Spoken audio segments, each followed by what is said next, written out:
I korridorerne er to erhvervsfolk sat i stævne til en snak om medierne.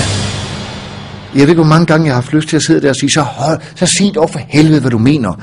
I stedet for at sidde og fylde mig med de der indlærte ting, så slipper du også for, at jeg sidder og fylder dig med mine indlærte øvelser. Det er de samme personer, der sidder og laver begge sider, både det politikerne skal svare, og skaber behovet ude i medierne, og opfylder mediernes forpligtelser til at afspejle det, som de selv har undervist politikerne i at sige.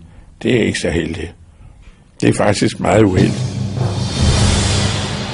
Altså, når jeg åbner for tv og radio, efterhånden er min læge forbudt med det, men når jeg gør det, og ser de her tv-aviser, eller hører radioavisen om morgenen, så tænker jeg, du gud, jeg forstår jo ikke det her.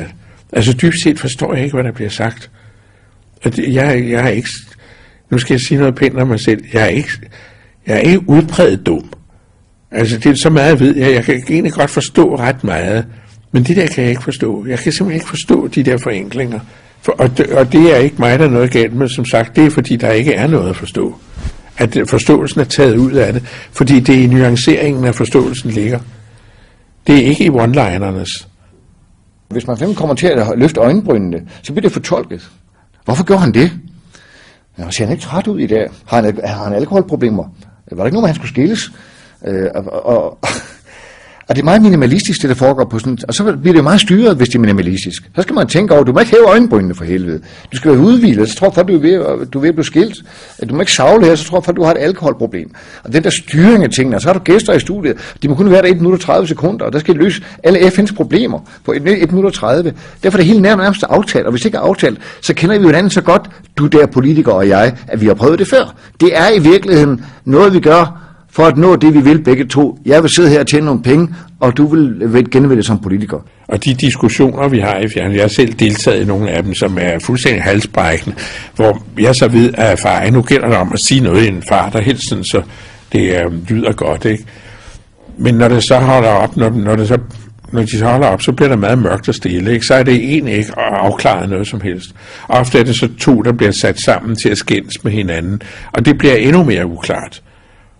Det er jo på den måde, at medierne er meget skyldige, at den overfladiskhed bliver større.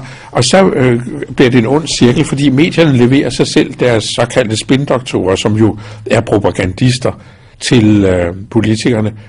Og disse propagandister lærer sig politikerne at udtale sig i de der korte vendinger og i de her forenklede kategorier.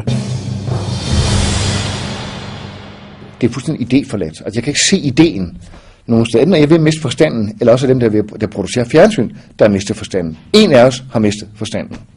Jeg kan simpelthen ikke se ideen mere. Jeg bliver ikke berørt af noget. Jeg bliver ikke... Ved du, jeg ikke bliver? Jeg bliver ikke for alvor delagtiggjort. Jeg bliver ikke for alvor involveret. Der har medierne også et vældigt ansvar, at de har fremelsket det hurtige, kontante svar. Du har nu 15 sekunder til at fortælle om dit løsning af verdensgåden, ikke? Det går jo ikke. Hvorfor ikke bruge noget mere tid på det? Hvorfor ikke få det uddybende med? Så tage nogle færre emner, og så prøve at komme nærmere den erkendelse af, at vi ved så utroligt lidt. Vi kan købe hele verden, siger finansministeren. Den næste dag, så falder hele skidtet sammen, ikke? Som en soufflé i gennemtræk.